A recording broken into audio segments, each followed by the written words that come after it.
예, 안녕하십니까. 서울여자대학교 경영학과의 한동철 교수입니다. 제가 강의하는 계량 경영학의 블렌디드 러닝 수업입니다. 블렌디드 러닝이란 오프라인에서도 수업을 하고 그다음에 온라인에서도 수업을 하는 것입니다. 저희가 교육부에서 에이스 지원 사업으로 이제 지원을 학교가 받아가지고 이 블렌디드 러닝 동영상 수업을 많이 늘리라고 해서 제가 이제 늘리고 있는 중이고 많은 교수님들도 지금 가세하고 있습니다. 그중에서 제가 올해는 처음으로 제가 몇 년 동안 강의했던 계량 경영학 과목을 올해부터는 블렌디드 러닝에서 동영상 수업을 몇 개 하고 오프라인 수업을 하게 되겠습니다. 동영상은 이제 보통 10번 정도 찍고 그다음에 오프라인 수업은 한 17회 정도, 15회 정도, 20회 정도 되겠네요. 15, 정도. 전체 수업이 이제 16주에 이제 두 번씩이니까 32번에서 중간고사, 기말고사니까 28번이니까 18번 정도는 오프라인 수업을 하겠습니다. 이제 수업 시간에는 이제 문제를 주로 풀고 동영상에서는 개념을 강의하는 그런 것이 되겠습니다. 일단 제가 수업에 대해서 말씀을 드리겠습니다.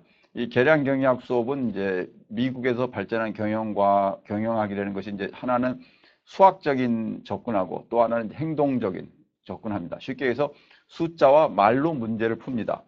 숫자로 접근하는 대표적인 방법이 이 계량 경영학이고 계량 경영학 과목입니다. 뭐 계량 경영학은 이제 영어로 여러 가지 표현을 쓰는데요. Quantitative Approach to Business 혹은 Management Science, 그다음에 Operations Research, Mathematical Programming 그래서 여러 가지로 표현하고 우리나라에서는 주로 이제 계량 경영학, 경영과학, 뭐 선형계획법, 수리계획법, Operations Research, OR, 의사결정론 거의 동일한 과목입니다.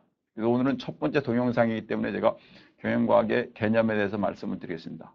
그리고 이제 우리가 수업이 이제 보통 75분씩으로 되어 있는데 75분짜리 수업은 오픈해서 하는데 동영상일 경우에는 교육부의 규정에 의하면 반 정도, 한 37.5분 정도를 동영상 수업을 하면 이게 오프라인에서 75분이라고 인정이 되고 있습니다. 다시 말해서 75분짜리 오프라인 수업은 동영상으로 한 37.5분, 학교에서는 보통 한 40분 정도를 찍어라. 동영상을 40분 정도 찍은 것을 학생들이 보고 그렇게 되면 이제 75분을 대체를 해주는데 이 오프라인 수업은 한번 끝나면 끝이지만 온라인 수업은 여러분이 계속 반복할 수 있습니다. 그리고 이 블렌디드 러닝을 하는 것은 이제 선제적으로 먼저 공부를 하라는 얘기입니다. 이제 학기가 시작돼서 동영상들이 다 올라가면 여러분이 한꺼번에 10개를 다 봐도 됩니다. 뭐 PC방에 앉아서 같이 봐도 되고 친구랑 같이 봐도 되고 해서 10개를 다 보고 본인이 하고 또 중간고사나 기말고사 볼 때 또 필요하면 또 보고 그래서 여러분이 반복 청취, 반복 학습이 가능하기 때문에 동영상 수업은 보통 오프라인보다 짧게 합니다.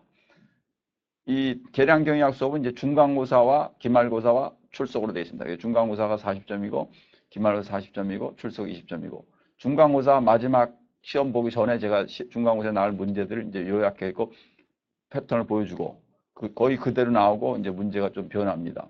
그다음에 기말고사도 패턴을 보여주고 그대로 나오고 그래도 물론 여러분들이 시험을 보면 A 플러스를 받는 학생은 그렇게 많지 않고 A 플러스가 이제 25% 정도 되죠. B 플러스가 35%, 이제 C 플러스가 한 40%. 그래서 A 플러스, B 플러스, C 플러스인데 주로 이제 문제가 한 4문제 정도 나오면 다 맞으면 이제 A 플러스가 보통 약간 틀리거나 그러면 B 플러스가 조금 쓰면 이제 C 플러스가 됩니다. 이 경영과학 공부를 많이 하면 경영학의 많은 수업들, 뭐 마케팅의 일부, 그다음에 생산관리의 상당수, 그다음에 뭐 재무관리, 그다음에 뭐 인사관리에서 직원 배치하는 문제, 뭐 여러 가지 문제들이 다 경영과학으로 문제를 풀 수가 있습니다. 근데 회계학이 뭐 관리액의 문제가 다 경영과학 문제들이죠. 그래서 그런 것에 대해서 여러분이 이해를 하면 되겠습니다. 경영과학에 대해서 이제 그렇고 매니지먼트 사이언스, 그러니까 계량 경영학이나 경영과학이나 의사결정론이나 수리계획론이나 선형계획론이나 OR이나 다 동일한 말입니다.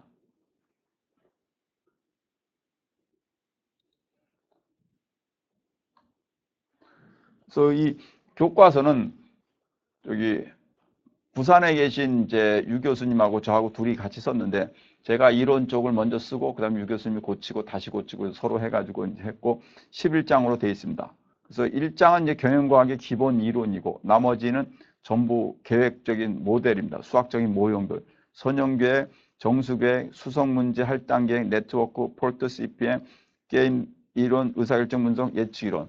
요게 다 계량 경영의 주요한 것들입니다. 제가 오늘 간략하게 첫 시간이지만 간략하게 요것들을 설명을 좀 해주고 그 다음에 다음 시간부터 요거를 이제 차근차근 해서 동영상 수업에서도 10개를 다 커버를 하고 그다음에 오프라인 수업에서도 10개를 다시 커버를 합니다. 동영상 수업에서 여러분에게 개념을 가르쳐 준 것은 오프라인에서는 반복하지 않고 여러분이 오프라인은 주로 문제를 풀고 질문을 받고 같이 학습하는 것을 하게 되십니다. 그리고 이 수업에서 가장 중요한 것은 개념을 알고 난 다음에 문제를 풀 때는 옆에 친구와 같이 앉아서 문제를 풀고 그 다음에 학생들이 어느 학생이 질문하면 다른 학생이 답을 하고 교수가 어떤 지원을 해주는 그런 것이 가장 중요하다고 합니다. 그래서 되겠습니다. 첫 번째 이제 선형계획법이라고 하는데 선형계획법이 1장, 2장과 3장으로 되는데 선형계획법이 이제 수학적인 모형입니다. 수학적인 모형이 대표적인 거고 이 선형계획법의 특별한 형태가 그 밑에 4장에 있는 정수계획법, 5장의 수성문제, 6장의 할당계획법이 전부 선형계획법의 특별한 형태들이고 이제 7장부터는 또 다른 개념들입니다. 이 선형계획법이라는 건 수학적인 모형을 가지고 그 수학적인 모형에서 최적화, 최고의 값을 구해내는 것을 선형계획법이라고 합니다. 의사 목표, 어떤 목적이 있고 그 다음에 계량적인 어떤 의사결정 변수가 있고 그 변수들을 제약하는 제약 조건이 있고 그걸 문제를 푸는 방법이 있습니다. 그래프로도 풀고 심플렉스로 풀고 컴퓨터로 풀고 컴퓨터 수업을 여러분들 이제 컴퓨터실에서 하게 될 것입니다. 이것이 이제 1교시, 2교시 수업을 한 1교시와 3교시, 1교시와 2교시 뭐 이런 식으로 1교시의 수업을 한 것 중에 하나가 여러분이 컴퓨터실을 활용하게 되는데 한 학기 내내 컴퓨터실 수업은 뭐 필요 없고 여러분이 개념을 배운 다음에 이걸 실습을 한 번, 뭐 많으면 한 두세 번, 적으면 한두 번이면 예년을 보면 다 됩니다. 그래서 그거는 이제 여러분이 저하고 필요할 때는 이제 저희가 좀 일찍 만나서든지 학교에서 컴퓨터 수업을 하게 되십니다. 컴퓨터실이 여유가 있을 때는 1교시 거기서 수업을 하고 컴퓨터실이 여유가 없을 때는 조금 일찍 여러분이 뭐 8시 한 반쯤에 와서 이제 연습을 하고 있습니다. 시험에는 이제 컴퓨터로 문제 푸는 건 시험에 나오지 않고 이제 손으로 푸는 것만 나오게 됐습니다.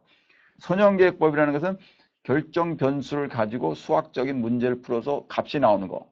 예를 들어서 어떤 회사에서 A라는 상품을 25원짜리를 60원에 팔고 B라는 상품을 15원짜리를 45원에 판다. 근데 A라는 상품에는 뭐 원료가 뭐가 들어가고 B라는 상품에도 원료가 뭐가 들어간다. 그리고 우리가 가지고 있는 원료 총 개수는 어느 정도다. 이랬을 때 이 원료의 제약 조건 상에서 A와 B를 몇 개를 만들어서 파는 것이 우리 회사에 가장 이득이 될 것인가. 여러분이 문제를 하나 보면 아하 희한하다 그렇게 될 겁니다. 이게 이제 수리계획법의 대표적인 선형계획법, 리니어 프로그래밍의 대표적인 것입니다. 이 문제를 이제 풀게 될 거고 정수계획법은 앞에서 선형계획법에서는 답이 나오면 이제 소수점 이하로 나올 수가 있습니다. 그래서 제가 조금 전에 말씀드린 A는 과자가 뭐 해서 4,700점4개를 만들어라. 4,700점4개를 만들고 B는 3,200점 5개를 만들어라. 이렇게 나올 수가 있습니다. 수학적인 문제는 4,700점 4700.4 그 다음에 3200.5 뭐 이런 식으로 정수계획법은 소수점이 안 나오게 하는 것이 정수계획법입니다. 그러니까 선형계획법의 문제가 실수, 소수점 이하가 나오는데 이거를 정수로 바꾸는 것이 정수계획법입니다. 그거는 이제 다른 유형이니까. 예를 들어서 우리가 기계를 제품을 만드는데 A와 B가 뭐 0.4, 0.5라는 의미가 없기 때문에 딱 3,700개, 4,200개 이렇게 떨어져야 되니까 그걸 이제 정수계획법입니다. 선형계획법의 특별한 형태로 정수계획법이 있고 수성문제란 선형계획법으로도 풀 수도 있는데 특별한 형태입니다. 예를 들어서 우리가 공장이 서울, 대전, 강릉에 있다. 공장이 3개가 있고 우리가 받고 싶은 데가 부산과 광주다. 그럼 서울에서도 부산과 광주를 보내고 대전에서도 부산과 광주를 보내고 강릉에서도 부산과 광주를 보낼 때 각각 보내는 비용이 다르죠. 거리가 다르니까요. 그러면 각각 보낼 때 얼마의 조건에 따라서 어떻게 변해야 되는가. 이게 수성입니다. 수성 문제는 현실에서 가장 많이 쓰는 방법이고 특별한 문제들이고 이걸 푸는 방법이 있습니다. 이걸 또 선형계획법으로 풀 수가 있는데 선형계획법 말고도 수성에 있는 특별한 해법이 있습니다. 그걸로 풀면 바로 풀립니다. 그렇게 푸는 방법도 있습니다. 그럼 할당계획법이라는 것은 사람을 할당하는 겁니다. 예를 들어서 서울여자대학교에서 직원을 4명을 뽑는데 지금 이 4개 일이 있다. 도서관, 저기 본관, 뭐 학생처, 그다음에 뭐 어떤 학과 사무실, 도서관, 본관, 학생처, 학과 사무실 4개의 사무실에 학생을 4명을 뽑았을 때 각각 학생이 근무하는 시간이 다르고 월급이 다를 수 있을 때 A라는 학생은 어디에 배치라고, B라는 학생은 어디에 배치라고, 이런 거를 우리가 문제를 푸는 겁니다. 그래서 어디에 배치라는 거에 따라서 문제 푼 걸 가지고 하는 것을 할당 계획본이다. 인원 할당하는 것입니다. 인사관리에서 많이 쓰고 있습니다. 요 2, 3, 4, 5, 6, 요 5개가 이제 비슷비슷한 것들이고, 그다음에 7, 8, 9, 10, 11은 이제 조금 다른 것들입니다. 네트워크 모형이랑 수성 방법하고도 좀 비슷할 수 있는데, 그거와 좀 다른 것은 네트워크로 연결되는 거예요. 네트워크란 연결이, 보내는 곳과 받는 곳이 전부 다 연결이 돼 있어가지고 그 네트워크 전체를 풀어내는 겁니다. 전체가 기름을 어떻게 보내면 어떻게 되고, 어떻게 보내면 되고, 이런 걸 전체를 푸는 걸 네트워크 모형입니다. 요거는 뭐 또 다른 이제 되고, 폴트 CPM이란 우리가 일을 하는데, 우리 서울여자대학교 50주년 기념관을 질 때 보면 전체 땅을 파고 이 토지를, 이 땅을 파내고 그다음에 벽돌을 세우고 그다음에 어느 정도 마무리를 하고 그다음 준공 끝나고 요 전체 계획을 폴트, 전체 계획인데 이걸 시간이 몇 시간 걸릴 거다. 그래서 2년 3개월이 걸릴 거다. 그럼 비용은 얼마가 들 거다. 250억이 들 거다. 예를 들어서요. 2년 3개월에 250원이 들 거면 기간을 2년을 줄이다 보면 돈이 조금 더 들겠죠. 260원이 들겠다.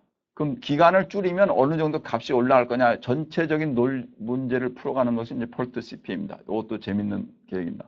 게임의 이론이란 두 명의 경쟁자가 있을 때 한 사람이 이것을 던지면, 예를 들어서 한 사람이 이것을 던져서 받으면 얼마고 못 받으면 얼마고, 이 사람에서 두 명이 경쟁 상황에 있어서, 예를 들어서 삼성전자와 구글, 삼성전자와 애플이 경쟁을 하면서 어떻게 서로 했을 때 어떤 이득이 생길까? 요 게임, 게임 매트릭스를 가지고 풀어가지고 게임 값이 나오고 어떻게 하는가?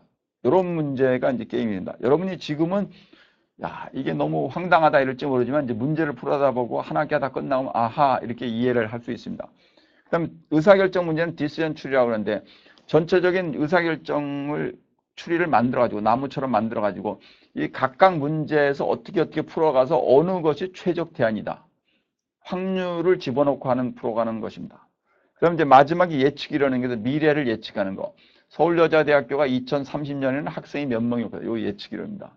요런 것들 2장부터 11장까지 10개 장이 전체를 분석하면 여러분이 수학적인 모형 아주 다양한 것들이죠. 다양한 것들을 여러분이 한 학기 배우시고 될 겁니다.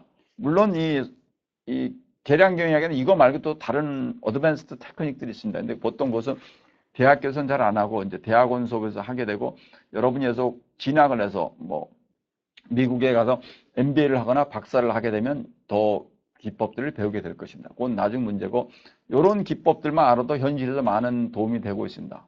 과거에 계량 경영학을 들은 학생들이 어느 학생들이 저한테 도움이 많이 됐다고 합니다. 엄마가 무슨 음식점을 하시는데 직원이 몇 명인데 어떻게 배치하려더니 어떻게 됐더니 이것을 가지고 하니까 물론 이 문제가 그대로 현실에 나타나지는 않습니다.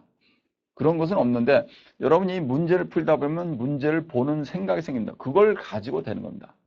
이 계량 경영학을 저는 배운 지가 지금 30년이 넘었는데요. 30 몇 년이 됐는데 그때 배우고 그 다음에 중간에 또 배우고 다른 걸 했을 때 저도 문제를 많이 풀고 심지어는 요새 부자학 어떤 제가 방정식을 만드는데 이걸 쓰고 있습니다. 그래서 제가 이제 컴퓨터 프로그램을 해가지고 쓰고 있는데 그런 프로그램을 쓸 때도 여러분이 책에 나온 것이 그대로는 나오지 않습니다. 그러나 책에 나온 것을 문제를 풀어가지고 그걸 응용할 수 있는 실력이 되면 됩니다.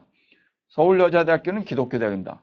성경책에 보면 거짓말을 하지 말라, 남을 해치지 말라, 남을 사랑하라, 뭐 기부하라, 가난한 사람을 도우라 이런 얘기가 나오죠. 그래서 남을 기부하면 남이 도와준다. 근데 나는 어떤 학생이 다른 사람을 도와줬는데 그 사람이 돈을 더 달라고 한다. 이럴 수도 있겠죠. 성경은 원리를 가르치는 거죠. 그리고 여러분이 그 원리를 배워가지고 도둑질을 하면 단기적으로는 이득일지 몰라도 장기적으로는 손해다. 제가 지금 50 몇 년을 살아다 보니까 저는 도둑질을 하지 않습니다. 절대로 도둑질을 하지 않는데 학교의 물건에도 손도 대지 않고 다른 것도 손대지 않는데 도둑질을 한 사람들은 나중에는 언젠가는 들통이 나서 장기적으로는 손해를 보는 걸 알고 있습니다. 여러분도 마찬가지로 이 계량경의 개념과 기법들을 여러분이 배워가지고 이걸 그대로 쓰는 것이 아니고 이걸 가지고 문제풀이의 응용력이 생겨야 됩니다.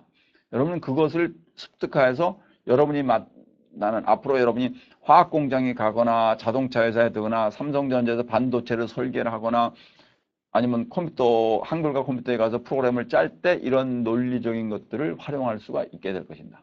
예, 그럼 이제 본론으로 넘어가겠습니다. 경영과학의 개념과 중요성. 경영학의 의미와 과학의 성격. 경영학은 이제 영리추구라는 과학이죠. 경영학이라는 게 하나의 일종의 과학입니다. 과학이란 반복을 해서 반복적으로 답이 나오는 것. 보통 한 번 해가지고 답이 나온 것과 두 번째 답이 다르면 그건 과학이 아닌데 과학이라는 건 여러 번 해서 똑같은 답이 나오는 겁니다. 경영과학의 어원은 여러 가지가 있는죠. 매니지먼트 사이언스, 이게 이제 경영과학이라고 할 수 있고, 이 책 제목은 이제 경영과학인데 계량경이나 동일한 내용이기 때문에 어떤 계량경의 수업 교재를 쓰고 있습니다. 그 다음에 매니지먼트 사이언스, 그 다음에 퀀티터티브 어프로치 투 비즈니스, 이건 이제 계량경영. 그 다음에 디시전 사이언스, 의사결정과, 그 다음에 오퍼레이션 리서치, OR. 이게 다 거의 비슷합니다. 동일한 내용입니다. 경영과학의 중요성. 경영과학은 경영학의 모든 분야들의 적용이 가능하다. 경영학의 모든 분야. 경영학에 보통 주로 7개가 있죠. 인사, 생산, 재무, 마케팅, 회계, 국제경영, 경영정보. 이 7개의 경영학의 분야들의 경영과학이 전부 거의 다 적용이 가능합니다. 매출액을 늘려라. 그러나 이 경영과학은 전부 수학적으로 표현이 되는 겁니다. 일단 매출액을 늘려라. 매출액이 숫자죠. 수학을 늘려. 그다음 원가를 낮춰라. 그다음에 종업원의 임금이 너무 높다. 임금이 높으니까 좀 깎아라.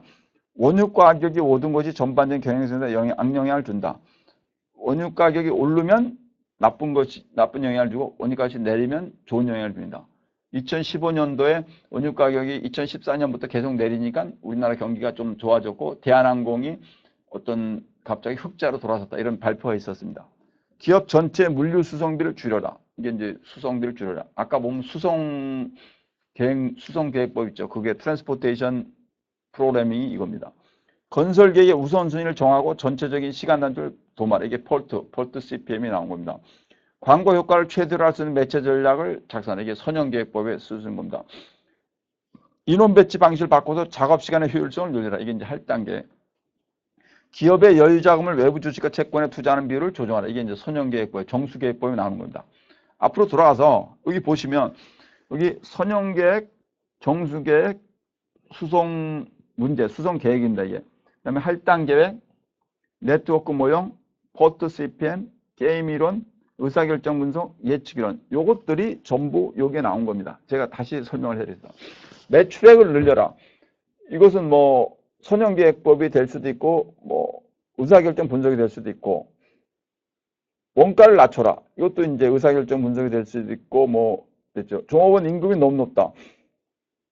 이것도 그런 것이 될 수 있고 원유 가격이 오른 것이 전반적인 경영생산에 악영향을 준다. 이것도 정수계획법 이런 것도 될 수 있고 기업 전체 물류 수송비를 줄여라. 이건 수송계획법이고 건설계획의 우선순위를 정하고 전체적인 시간 단축을 도모하라. 이것은 이제 포트 CPM. 광고 효과를 최대로 할 수 있는 매체 전략을 작성하라. 이게 이제 선형계획법이 될 수 있겠네요. 인원 배치 방식을 바꿔서 작업시간의 효율성을 늘려라. 이게 할 단계. 기업의 여유 자금을 외부 주식과 채권에 투자하는 비율을 조절하라. 이게 이제 선형계획법, 리니어 프로그래밍이 될 수 있겠네요. 이거 말고도 많습니다. 게임 이론도 될 수 있고, 뭐 경쟁 업체에 따라서 됐고, 이런 문제들이 여러분의 요 전체를 이제 조금씩 이해를 하면 됩니다. 경영과학 이론의 과정, 의사결정의 개념과 과정. 요게 세 가지인데 요것은 좀 일단 여러분이 좀 이해를 하시는 게 됩니다. 의사결정이란 뭐냐? 디시전 메이킹. 특정한 문제를 풀어야 되는데 그 문제를 풀기 위해서 어떤 것을 해야 될지를 생각하고 그리고 모든 방법을 찾아 그 문제를 풀어내는 것. 이게 의사결정입니다.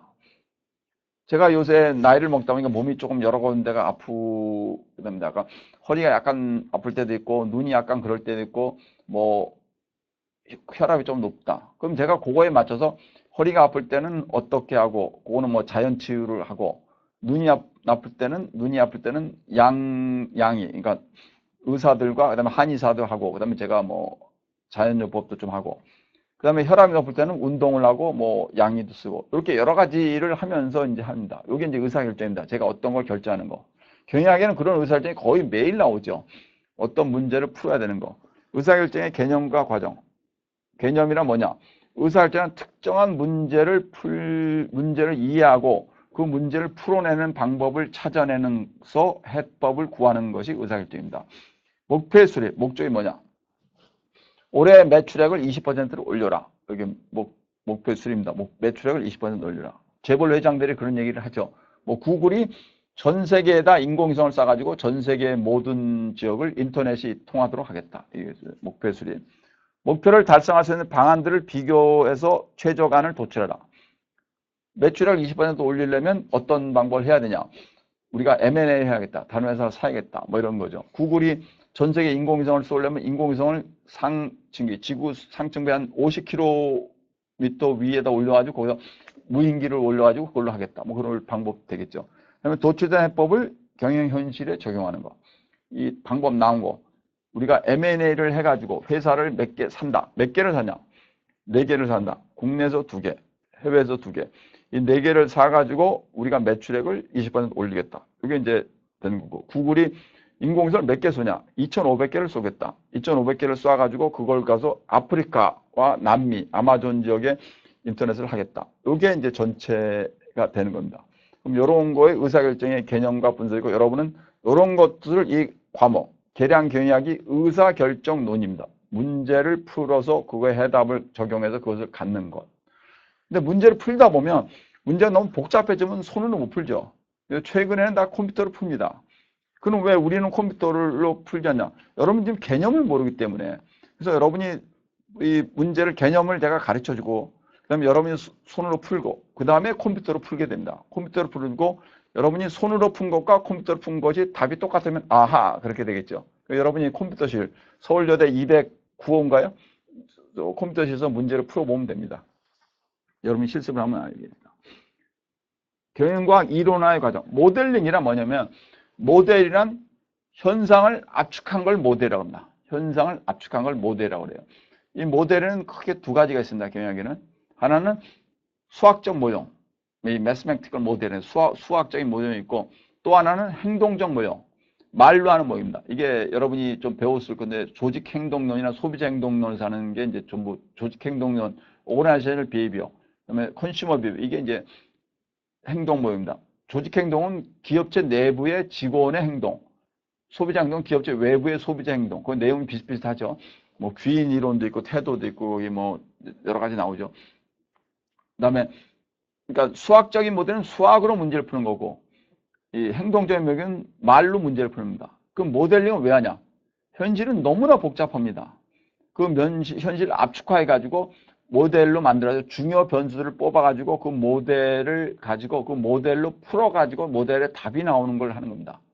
모델의 가정이 있고 그 가정이 변하면서 조금씩 변화하는 겁니다.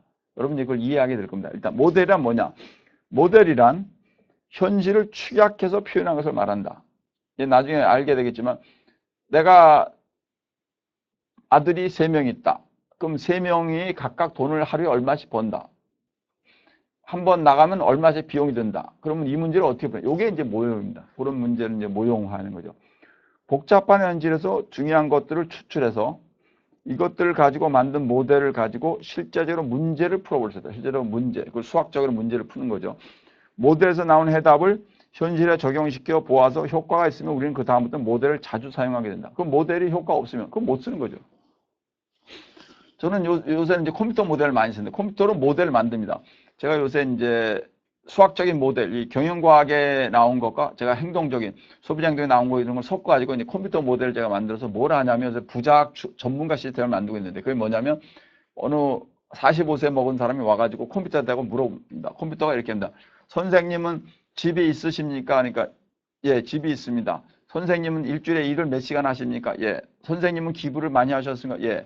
그럼 선생님이 원하는 것이 뭡니까? 예, 제 딸이 행복한 삶을 사는 걸 원합니다. 그럼 선생님은 이런 일을 하셨습니까? 예, 그럼 선생님은 부자가 되고 싶습니까? 예, 선생님은 현재는 부자 목표가 70%인데 25년 동안 노력하면 95%가 되겠습니다. 이렇게 답을 하는 걸 지금 만들고 있습니다, 제가.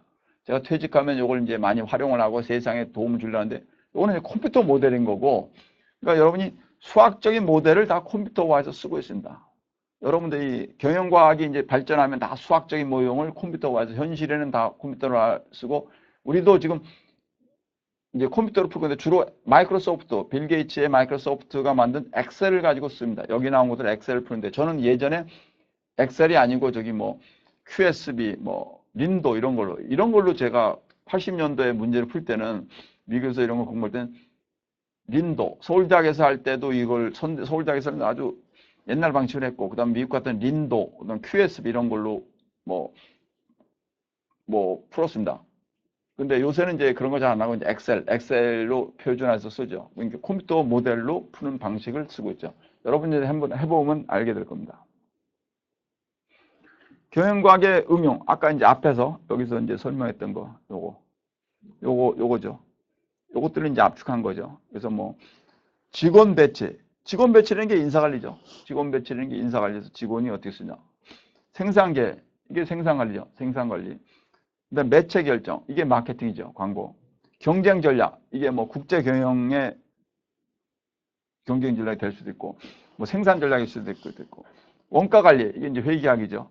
정보죠. 이게 경영 정보죠. 뭐 재무 관리가 좀 빠졌는데 재무 관리, 투자 계획, 그러면 이제 그것도 저 매체 결정 결은 투자 계획, 이것도 재무 관리죠. 그래서 경영학의 전 분야가 적용 가능합니다. 경영 과학의 주요 세부 내용들을 이제 아까 설명드렸죠. 제가 이제 이것들을 좀 이제 시간이 조금 남았으니까 첫날인데 여러분에게 이걸 압축을 해드리면, 선형계획법을 제일 먼저 하는데, 선형계획법 문제를 좀 확실히 이해를 하세요. 중간고사 제일 많이 문제 나오고, 선형계획법을 확실히 이해하게 되면 정수계획법과 수성계획법, 할당계획법이 좀 쉽게 풀립니다. 선형계획법을 못 풀면, 이해를 못하면 잘 안 됩니다. 그래서 선형계획을 이해를 하고 정수계획, 수성계획, 할당계획을 하시고, 그 다음에 네트워크하고 퍼트 GPM이 거의 관련되어 있습니다. 그 다음에 게임이론과 의사결정론과 예측이론은 전혀 다른 겁니다. 그러니까 지금 크게 보면 선형계획과 정수계획법이 거의 비슷하고, 수성계획과 할당계획이 조금 비슷하지만 뭐 다를 수도 있죠. 그러니까 선형계획, 정수계획 하나, 그 다음에 수성계획 하나, 할당계획 하나, 네트워크와 퍼트 하나, 그 다음에 게임이론 하나, 의사결정 하나, 예측이론, 이런 식으로 돼 있죠. 이런 식으로 돼 있어요. 이런 문제들을 여러분이 이제 풀어가지고 현실에 적용하는 건다. 여기 이제 뭐 bounded rationality라는 말이 나오는데, 이게 뭐냐면 우리는 제한적인 의사결정 능력을 가지고 있습니다. 우리가 확실하게 인간이는 신이 아닙니다. 그래서 저희가 문제를 풀 때 항상 정확한 문제를 풀려고 노력하지만 그게 잘 안 될 수도 있습니다. 이 미국의 유명한 노벨 경제학상을 받은 거의 MIT하고 하버드의 교수들이 이런 수학적인 모형을 가지고 해갖고 노벨 경제학을 받고 이 콘텐트 시스템을 만들어서 컴퓨터를 해갖고 주식 투자에 들어갔죠. 그래서 돈을 많이 벌다가 90 몇 년대 폭락을 했죠. 그때 이 사람들이 하신 것이 50.003% 정도 이득이면 된다. 그러니까 우리가 보통 한 50%인데 0.003%만 해도 확실히 나온다고 보고, 거기다 대고 돈을 뭐 수조 원을 베팅한 겁니다. 그 수조 원을 베팅해서 0.003%만 나온다고 했는데 그게 의외로 해갖고 뭐 폭락을 해가지고 수조 원이 아니죠. 뭐 수백조를 날렸죠. 미국에서 난 러시아의 국채인가 투자했다가 날린 적이 있습니다. 그래서 그때도 나온 게 인간은 bounded rationality, 우리가 수학을 과신을 하면 안 됩니다. 우리가 문제를 풀 때 항상 노력은 하지만 우리의 인간의 지력이라는 것이 제한되어 있기 때문에, 우린 신이 아니기 때문에 우리가 푼 문제에 대해서 겸손을 해야 된다. 이게 이제 경영과학의 하나의 그 격언입니다. 그러니까 문제를 풀 때 알 수 있는 것만 하고 모르는 것에 대해서는 진전하면 안 된다. 이런 얘기죠. 경영과학의 한계는 뭐 이런 거가 있습니다. 숫자 표현의 한계. 숫자로 표현이 안 될 수 있는 것이죠. 심리적인 문제는 숫자로 표현이 안 되죠. 직원을 배치를 이렇게 했더니 화장실에 가는 숫자가 너무 많다. 하루에 8시간 근무하고 화장실은 1시간 한 번, 그래서 8번 이상 가지 말라 그랬더니 어떤 사람이 10번을 가요. 그래서 그 사람에 대해서 8번 이상 가지 말라 했더니 이 사람이 화장실을 못 가는 사이에 사무실에 앉아서 막 슬퍼하는 거예요. 그랬더니 이 사람을 보니까 화장실에 가서 편안한 것이 더 능률을 올릴 수 있다. 이럴 수도 있습니다. 화장실에 들어서 3시간씩 있는 사람도 있으니까. 그러니까 숫자 표현의 한계, 인간의 감정을 숫자와 표현을 못하는 것이 있을, 이게 이제 경영과학의 한계가 있겠죠. 이런 과학은 이제 행동과학이 이제 적용하고 지원을 해주면 됩니다. 숫자는 거짓말을 하지는 않습니다. 수학은 거짓말을 하지 않는데 수학을 활용하는 사람들이 거짓말을 할 수가 있죠. 그렇죠? 두려워하지 말고 하나씩. 여러분이 경영과학을 풀어보았더니 우리 과거에 학생들이 많은 학생들이 이런 얘기입니다. 야, 내 경영학과 수업에서 진짜 경영학과 같은 수업을 배웠네 이러면서 뭐 웃고 있는 적이 있는데 경영과학의 문제를 풀다 보면 재미있고 그렇게 할 수가 있겠습니다. 예, 그럼 조금 진도를 빨리 나갔는데 제가 이 경영과학에 요거 일장을 했고 제가 이제 이게 40분짜리 수업이니까 한 10분 정도 남아서 선형계획법으로 들어가겠습니다.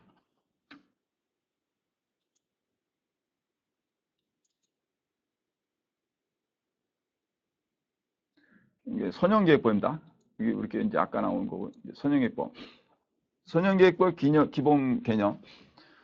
선형계획법은 LP라고 합니다. 그게 리니어 프로그램. 리니어가 뭐냐면 선입니다. 선, 직선. 여러분 고등학교 다닐 때 y는 2x 플러스 3. 그럼 2x라는 게 기울기가 2죠.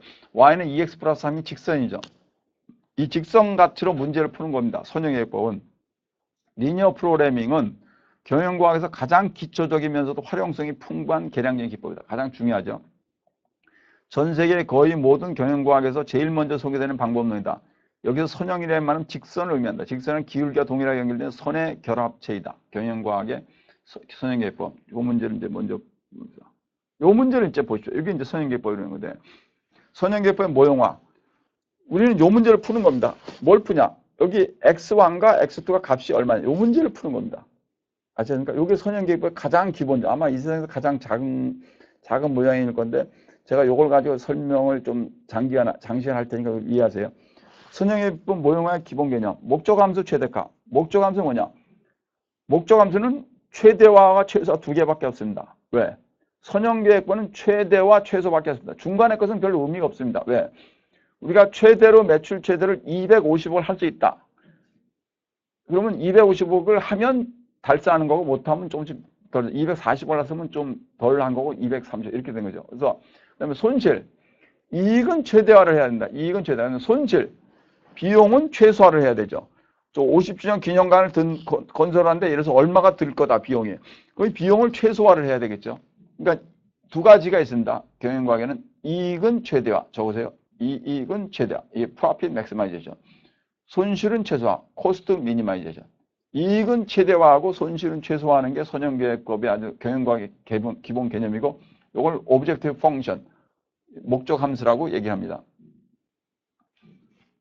목적 함수도 이제 z는 EX1 플러스 X2. 그래서 목적 함수가 최대화해서 z는 이 z가 objective function인데요. z는 EX1 플러스 X2. X1이 1이고 X2가 2면 2 곱하기 1 더하기 2에서 4가 되겠죠. Z. 우리는 Z값을 최고로 만드는 게 제일 중요한 겁니다. Z값을 최고로 만드는 거. EX1 플러스 X2. 제약 조건에 보면 X1 플러스 X2는 20보다 작거나 같다. X1 플러스 X2는 20보다 작거나 같다. 다시 말해서 X1과 X2가 합해가지고 20보다 작거나 같습니다. 그래서 X1이 20이 되면 X2는 0이겠죠. X1이 0이면 X2는 20이 되겠죠. 그 밑에 맨 밑에 보시면 X1과 X2는 0보다 크다 그랬습니다. 왜? X1과 X2는 이게 결정 변수라고 하는데 decision variable이라고 하는데 현실에 있는 어떤 거기 때문에 이게 마이너스가 될 수가 없습니다. 왜? 여기서 X1과 X2가 해서 자동차로 갑시다. 자동차 A 모델을 몇 개 만들고 B 모델을 몇 개 만들기 자동차가 마이너스 될 수가 없죠. 그러면 사람을 몇 명을 배치하고 배치 이것도 안 되죠. 논문을 몇 개 쓴다. 책을 몇 개 쓴다. 마이너스가 될 수가 없습니다. 제로가 될 수가 없고 전부 X1과 EX1과 플러스 EX1 플러스 X2 이렇게 Z 제가 목적 함수는 최대화 Z는 G는 미국에서는 G라고 합니다. G는 G equals 2X1 플러스 X2 이러죠. Z는 EX1 플러스 X2 이렇게 됩니다. X1 플러스 X2는 20보다 작거나 같다. 4X1 플러스 X2는 24보다 작거나 같다. 그러니까 X1이 밑에서 1이면 4 곱하기 1 플러스 X2. X2는 20보다 작거나 같겠죠. 이렇게 돼서 이 두 개의 조건, 이걸 제약 조건이라고 합니다. 이게 subject to constraint이라는데 그 다음에 X1, X2는 0보다 크다. 이게 이제 비음 조건, 난 네거티비티 컨디션이랍니다. 0이 아닌. 그래서 이게 세 가지로 돼 있죠. 선형계본 목적 함수, 오브젝티브 펑션, 맨 위에 최대화, z는 2x1 플러스 x2 이게 최대화이고, 제약 조건, x1 플러스 x2는 20보다 작거나 같다. 4x1 플러스 x2는 24보다 작거나 같다. 그 다음에 x1, 그 다음에 세 번째, 비음 조건, 난 네거티비티 컨디션, x1과 x2는 0보다 크거나 같다. 요 문제를 만드는 게 첫 번째입니다. 이게 중요한 겁니다. 요 문제를 어떻게 만들었냐? 요 이제 시나리오를 주면은 여러분이 이제 중간고사 첫 번째 시험인데 우리가 수업 시간에 많은 문제를 풀어볼 겁니다. 그래서 서울여자대학교는 2015년도에 돈을 벌 수 있는 방법이 두 가지가 있습니다. A 방법과 있고 B 방법이 있습니다. A 방법은 얼마가 들어올 것 같고 B 방법은 얼마가 들어올 것 같습니다. 그런데 A 방법을 하려면 사람이 몇 명 필요하고 B 방법은 몇 명이 필요하고 A 방법을 하려면 시간이 10시간이 걸리고 B 방법은 몇 시간이 걸리고 그랬을 때 이 문제가 어떻게 될까요? 요거를 문제화를 하세요. 이게 모형화입니다. 이걸 포뮬레이션이래요. 포뮬레이션. 여러분들 포뮬레이션을 이제 여러분이 처음 이제 하게 될 겁니다. 손으로. 요걸 많이 해보는 학생들이 되게 재밌네요. 그래요. 자꾸 문제를 풀고 싶고 저도 82년인 것 같은데 제가 서울대학교에 석사과정을 처음 들었을 때 82년도 3월 달에 이걸 처음 배웠죠. 그러니까 지금부터 30 몇 년이 됐죠. 그때 이 문제를 보고 우리 앉아가지고 지금 뭐 다른 데 교수하는 친구들, 다른 대학 교수하는 친구들하고도 같이 앉아가지고 문제를 풀고 한 적이 있습니다. 이 모형화. 그 다음 미국 가서도 이제 좀 배웠고, 86년에도 배웠고, 87년에도 배웠고, 여러분이 요 문제요. 그래서 요거, 요 모형화를 하는 것이 일단 중요한, 모형화를 잘못하면 어떻게 되냐. 답을 구해도 헛것이죠. 그러니까 모형화를 잘해야 된다. 이게 중요한 문제입니다. 두 번째는 요 문제를 풀어야 됩니다. 그럼 교수님, 예. 아니, 컴퓨터로 이거 풀 수 있어. 예, 컴퓨터로 엑셀에 집어넣으면 바로 나와, 이거. 여러분, 이거 우리 한번 해봅시다. 컴퓨터에 가서 엑셀로 풀면 바로 나와, 답이. 근데 왜 이걸 배웁니까? 아니죠. 이 원리를 모르면 여러분이 심플렉스 메소드라는 걸 모르면 여러분이 이해를 못합니다. 그래서 이 문제를 푸는 심플렉스 메소드를 여러분이 저와 같이 공부를 하게 될 건데 그거의 원리를 이해하고 나서 아하 이겁니다. 수학적인 공식인데요. 몇 년 전에 이제 이 계량기왕 수업을 하는데 수학과 학생들이 와가지고 수학과 학생들이 이걸 풀다가 제가 가르쳐준 방법과 다른 방법으로 풀었어요. 손을 들던 학생이 교수님, 예, 자기네가 이 배운 방법은 이 방법과 다른 방법인데 그걸로 풀어도 되냐? 풀어도 된다. 시험도 그렇게 된다. 그 경영학과 학생이 그럼 왜 선생님이 안 가르쳐준 방법을 푸는 거야? 이 세상에 이 문제를 푸는 방법은 수십 가지가 있다고 한다.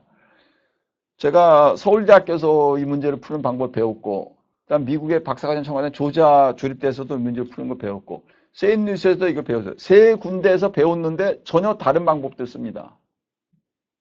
그렇죠? 이 세상에 이 문제 푸는 방법이 수십 가지가 있어요. 여러분이 어떤 방법을 풀더니 답이 동일하면 상관이 없습니다. 여러분이 사법고시를 붙는데 요새 이제 없어지니까 행정고시를 붙는데 어떤 방법을 학원을 다니던 뭐 행정학과를 다니던 그냥 붙던 간에 붙으면 되는 거죠. 똑같은 얘기입니다. 그러니까 여러분이 이 문제를 푸는 데는 어떤 방법 풀어도 상관이 없습니다. 그 문제를 푸는 방법을 여러분이 이해를 하게 되면 아하 개념 이런 걸 알게 됩니다. 그래서 이제 컴퓨터로 문제를 풀었어요. 그럼 그 컴퓨터로 푼 문제를 여기에 대입을 해요. 대입을 해서 봤더니 답이 맞더라. 얼마다? 한번 해볼까요? x1이 한 5고 x2가 6이다. 한번 해볼까요? x1이 5고 x2가 6이면 첫 번째 제약표에서 5 더하기 6은 20보다 작죠. 됐죠? 그 다음에 5, 4, 20 밑에다 4 곱하기 5 더하기 6 하면 26. 이게 밑에 건 안 맞죠? 그럼 다른 거. x1이 2다. x2가 3이다. 위에다 x1이 2고 x2가 3이다. 5죠. 그럼 20보다 작죠? 밑에다 4 곱하기 2 8이죠. 더하기 3 하면 11이죠. 24보다 작죠. 그럼 위에다 집어넣으면 2 곱하기 2 더하기 3은 7이죠. 아 그럼 교수님 7이 답이네요. 아닙니다. 다른 것도 해보세요. x가 1이고 x 지금 7이라 그랬죠. 7이 아니고 x1이 1이고 x2가 10이라고 해보세요. 밑에다 x1 플러스 x2 1 더하기 10은 11이니까 20보다 작죠. 그러면 4 곱하기 1 4 더하기 10은 14도 24보다 작죠. 위에다 z는 2 곱하기 1 더하기 10하면 12죠. 좀 전에 말한 7하고 지금 12니까 12가 더 크네. 그럼 아까 말한 7이 다르죠. 이렇게 여러분이 지금 문제를 집어넣고 하든 영원히 풀어도 못 푼다는 얘기입니다. 이걸 간단하게 푸는 방법이 있습니다. 그걸 그래피컬 메소드, 심플렉스 메소드, 그다음에 컴퓨테이셔널 메소드를 여러분이 배우게 될 겁니다. 오늘 첫날인데 너무 어려운 걸 한 것 같은데 하여튼 여기까지 하고 동영상 제가 말씀드린 대로 40분 정도 되는 동영상인데 요걸 가지고 오늘 첫날이고 다음 시간에 계속해서 이런 식으로 해서 여러분이 동영상 10개를 보게 될 겁니다. 예, 감사합니다.